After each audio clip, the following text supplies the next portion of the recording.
Assalamualaikum warahmatullahi wabarakatuh. Waalaikumsalam warahmatullahi wabarakatuh. Apa kabar anak-anak Bapak semua? Semoga kita dalam keadaan sehat walafiat dan kita selalu dilindungi oleh Allah Subhanahu wa taala. Anak-anak Bapak yang sangat Bapak banggakan, terkhususnya kelas 4C dan 4D, tidak bosan-bosannya lagi kita bertemu lagi ya. Pada kesempatan kali ini Bapak masuk di pelajaran Al-Quran Hadis dari kelas 4A sampai 4D, yang semuanya itu sudah kenal dengan Bapak kalau kamu dari kelas 1 SD, kecuali pelajaran fikih. Kalau pelajaran fikih Bapak hanya masuk di kelas 4C dan 4D saja. Tapi di pelajaran Al-Quran Hadis, maka anak-anak Bapak lagi ketemu dengan Bapak lagi yang dulunya dari kamu tidak bisa menulis huruf hijaiyah di kelas 1 hingga kamu jumpa lagi dengan Bapak di kelas 4. Baik anak-anak Bapak yang sangat Bapak banggakan, kita langsung saja di dalam buku anak Bapak, di buku cetak Al-Quran Hadis kelas 4, pada judul pertama yaitu bab pertama, yaitu kita membahas tentang yang namanya hukum bacaan izhar dan ikhfa. Yang pertama yang akan Bapak bahas dan jelaskan ialah tentang hukum bacaan izhar. Kenapa anak Bapak di kelas 4 belajar hukum bacaan izhar dan ikhfa? Karena anak Bapak dulu di kelas 3 itu sudah belajar hukum bacaan idgham yang terbagi dua. Yang pertama idgham bil ghunnah, yang kedua idgham bila ghunnah. Dan satu lagi hukum bacaannya yaitu hukum bacaan iqlab. Di kelas 4 anak Bapak belajar yaitu hukum bacaan izhar dan ikhfa. Yang pertama kita akan membahas yaitu hukum bacaan izhar. Menurut bahasa, izhar artinya jelas. Sedangkan menurut istilah, izhar itu ialah menyembunyikan huruf dengan makhraj yang jelas dan tidak berdengung. Jadi kita baca tak boleh berdengung, jelas. Kalau dia berdengung itu idgham, yaitu idgham biguna, berdengung. Tapi ketika izhar itu bacanya jelas, tidak boleh tidak jelas. Nah, berapa huruf izhar? Huruf izhar ada 6. Yang pertama yaitu huruf alif atau hamzah, yang kedua huruf ain, yang ketiga huruf ghain, yang keempat huruf ha kecil, yang kelima huruf kha, dan yang terakhir yaitu huruf H besar. Nah, anak-anak Bapak semua, izhar yang Bapak katakan tadi bahwa apabila ada nun sukun atau mati atau tanwin, baris 2 di atas atau 2 di bawah atau 2 di depan, bertemu dengan salah satu huruf izhar yang 6 Bapak sebutkan tadi, maka cara membacanya ialah jelas, tak boleh berdengung. Contohnya yang pertama misalnya huruf nun sukun atau nun mati bertemu dengan huruf ha kecil, maka yang benar bacaannya contohnya ialah min haitsu. Min haitsu, jelas bacanya, tak boleh tak jelas, tak boleh didengungkan. Ya, yang salah membacanya itu kalau didengungkan. Misalnya yang harusnya membacanya min haitsu dibaca dengung sama dia. Bagaimana? Min haitsu, salah. Yang benar adalah min haitsu. Itu dia. Dan selebihnya yang 5 huruf lagi pun seperti begitu. Ya.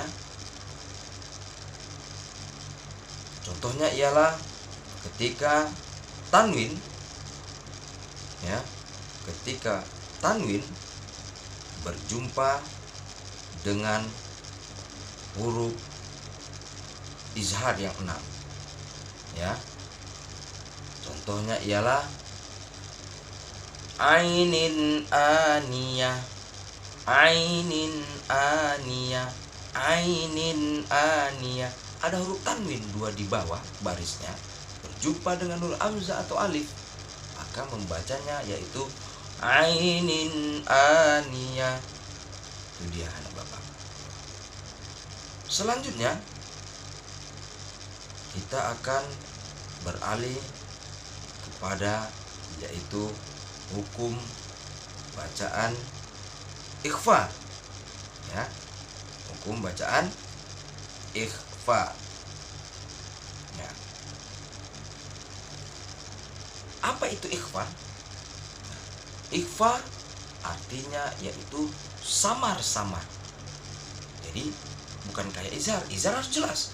Kalau samar, nah dia agak disamarkan dia. Harusnya bunyi nun, min, dia samar, ya, antara nun dengan eng, dia samar. Nah, sedangkan menurut istilah bahwa apabila ada huruf nun sukun atau mati atau tanwin bertemu dengan huruf ikhfa yang 15, berapa huruf ikhfa? 15. Apa-apa saja? Pertama ta, tha, jim, dal, dal, zai, sin, shin, sad, dad, ta, za, fa, qaf, kaf. Jumlahnya ada 15. Ketika nun sukun atau mati atau tanwin bertemu dengan salah satu huruf ikhfa yang 15, maka ini dibaca samar, ya. Contohnya, apabila nun sukun bertemu dengan huruf sad, nun sukun bertemu dengan huruf sad, samar bacanya dan dengung, tapi dengungnya tidak selama atau tidak panjang seperti dengungnya idgham bi gunnah. Bacanya agak samar, ya.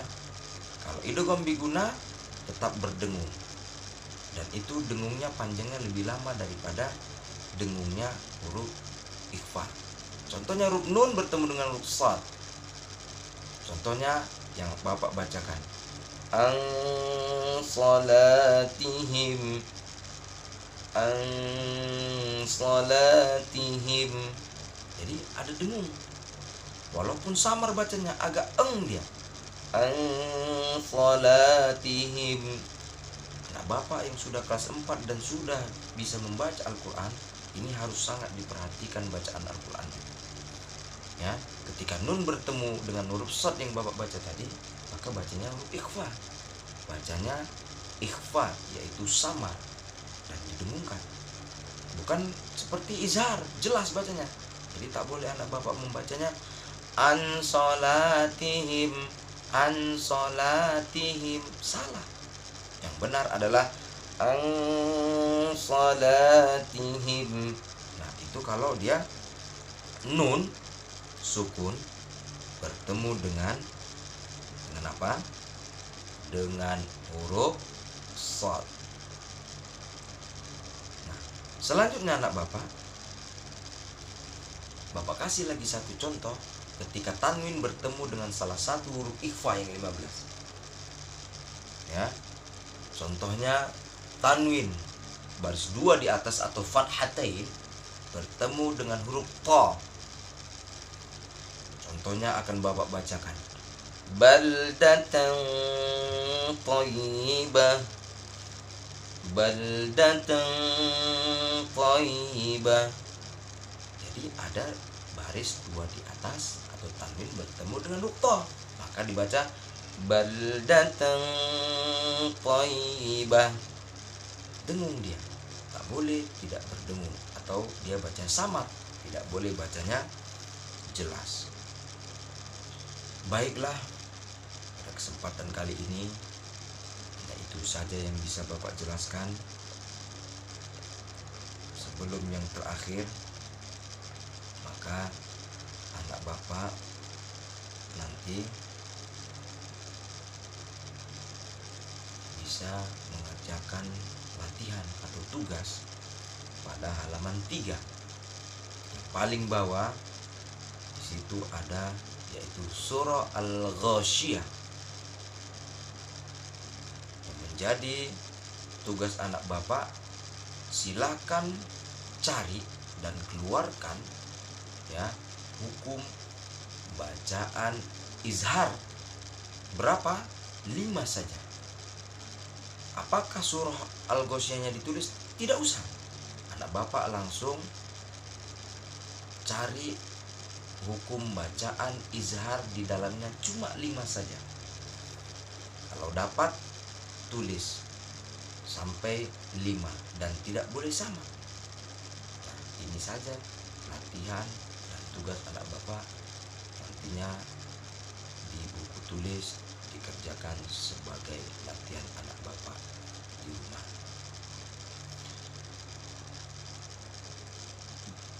Lebih dan kurangnya Bapak mohon maaf. Kita akan berjumpa lagi di pembelajaran daring atau online selanjutnya, dan kita mudah-mudahan diberikan Allah kesehatan terus hingga akhir nyawa telah menjemput kita. Insya Allah kita selalu berharap dan berdoa semoga kita menjadi hamba Allah yang bertakwa di sisinya. Amin ya rabbal alamin. Demikianlah yang bisa Bapak sampaikan untuk saat ini. Lebih dan kurangnya mohon maaf. Astaghfirukum billahi taufiq wal hidayah. Assalamualaikum warahmatullahi wabarakatuh.